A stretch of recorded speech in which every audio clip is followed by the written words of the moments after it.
أراني أسقط في هاوية عميقة من الفراغ،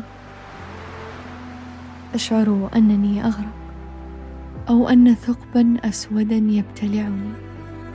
أرى الشوك ينمو حول كل الأشياء من حولي، أشعر به يوخز روحي. أحاول رفع روحي والنجاة بها، أحاول الهرب بها بعيداً، لكن هنالك شيئاً يمنعني.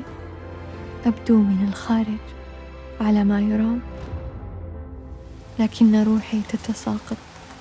إنني أتآكل دون أن يشعر أحد. إذا كنت قد قرأت أو سمعت شيئاً عن الاكتئاب، فإنك في الأغلب تعرف فقط جزءاً منه. الاكتئاب هو اضطراب نفسي واعتلال كيميائي في بعض أجزاء الدماغ، يؤثر على حياة الإنسان الذي يمارس حياته الطبيعية ويحوله إلى شخص منعزل، يملأه شعور بالحزن طوال وقته. وهو من الاضطرابات النفسية الأكثر شيوعاً في العالم، حيث أعلنت منظمة الصحة العالمية أزمة الاكتئاب عام 2012، إذ بلغ عدد المصابين به أكثر من 300 مليون شخص من مختلف الأعمار. يخلط الناس بينه وبين مجرد الإحساس بالحزن، فالجميع يشعرون بالحزن بين الحين والآخر، لكن حين تتغير الظروف تختفي تلك المشاعر الحزينة. أما الاكتئاب فهو شيء مختلف، لأنه لا يختفي فقط بإرادة المصاب به. اللي ما عنده اكتئاب طبيعي بالنسبة له، شيء سهل بالنسبة له إنه يقوم من السرير الصباح، طبيعي إنه يروح يشتغل، طبيعي إنه يروح الدوام، طبيعي إنه يروح يدرس. اللي عنده اكتئاب هذه معركة يومية عنده إنه يقوم من السرير كل يوم. هذا الاكتئاب لا يحس بالجرح إلا من به ألمه، لا تراه في الخارج. فقد المتعة في الصغيرة والكبيرة، في كل يوم، في الشرب، في الأكل، في اللعب، في الاجتماع بالأهل، هذا من الأشياء المؤلمة جدا جدا للإنسان، وبالتالي يعاني معاناة كثيرة. ما يميز الاكتئاب عن الحزن حالة الاستمرار هذه الأعراض. ولأن الاكتئاب اضطراب نفسي، فهو أكثر صعوبة في الفهم من مرض الزكام مثلاً. لا يستطيع المصاب ممارسة حياته الطبيعية لمدة 2 أسبوع متواصلين على الأقل.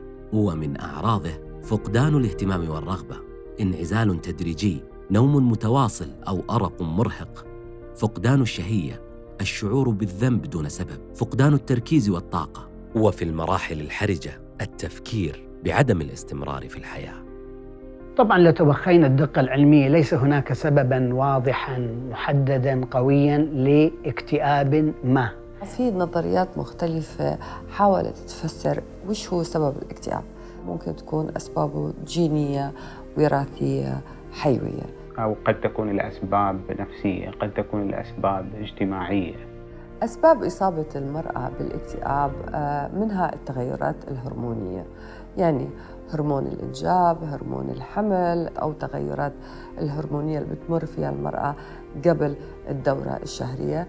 لكن عند الأطفال الأسباب بيئياً قد يكون التنمر، هذا قد يسبب الحقيقة والمجتمع لا يهتم فيه لحد الآن. بدأت الأعراض عند صديقي المقرب، وكان يتكلم يقول أنا أحس إني متضايق وفيني كتمة. يعني بعض الأحيان يحس إنه يقول الدنيا كلها سيئة وما عنده يعني أي أهمية لأي شيء موجود في الدنيا. يعني في ناس كانت تبدي رأيها أنه هو يتخذ إجراء لأجل موضوع أنه ممكن ممسوس بجن أو ممكن سحر وممكن عين.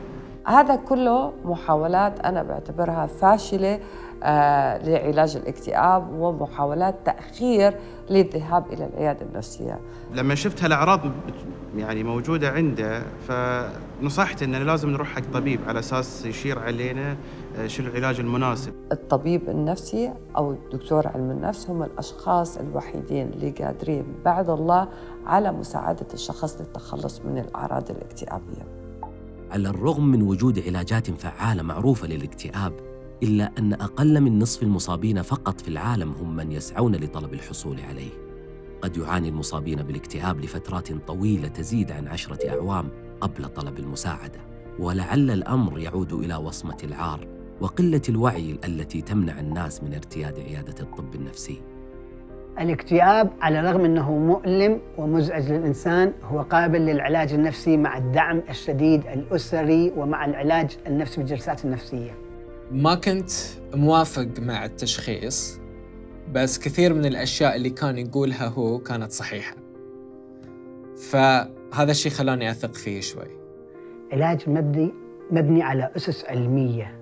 تحديد نوعية العلاج بيتفق فيها المريض والطبيب. ممكن يكون الدواء وممكن يكون الجلسات النفسية غير الدوائية، وممكن الاثنين بيدمجوا مع بعض. فيحتاج صبر في البداية، أن تثق في العملية أن ممكن في النهاية توصلك إلى مكان أحسن من اللي أنت فيه. وكلما كان هناك تعاون قوي واضح بين المراجع وبين المعالج النفسي، كلما ازدادت نسبة نجاح العلاج النفسي. دافعية المريض للعلاج، وهذه المحور الأساس في تحسن وتطور الحالة إلى الأفضل.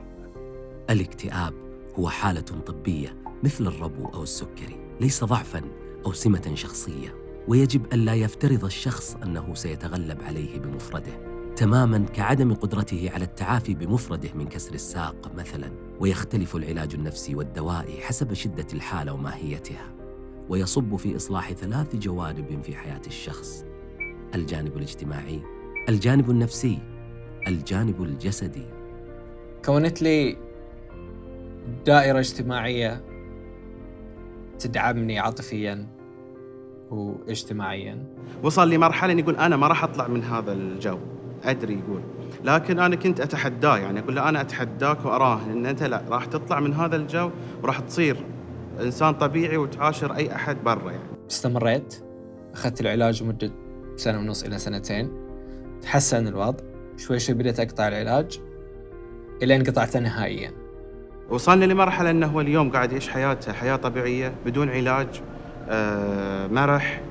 كثير شفت نساء ورجال جوني على العيادة وقدرنا إحنا الاثنين مع بعض، أنا بدوري وهم بدورهم، إنه نتجاوز الاكتئاب. في منهم أحياناً بيتواصل معي وبشوفهم كثير كويسين ورجعوا منتجين في الحياة وفعالين، ومنهم تزوج ومنهم صار عنده عيال. صار ما يجيني النوم لأني متحمس حق بكرة، لأني أبغى أحقق أحلامي، لأني أبغى أحقق أهدافي. يمكن هذا من أكبر الأشياء اللي تغيرت عندي. أحسن وصف شفته للي صار لي هو إنه كنت عايش في ظلام وفجأة صار في نور. كلما كان التشخيص أبكر كانت فرصة التعافي أكبر. إذا شعرت ببوادر لأعراض الاكتئاب أو رأيتها في أحد أحبائك، تذكر حقك على نفسك وعلى من تحب، وبادر بطلب المساعدة. ولمعرفة المزيد عن أعراض الاكتئاب وطرق التعامل معه، قم بزيارة موقع سلامتك.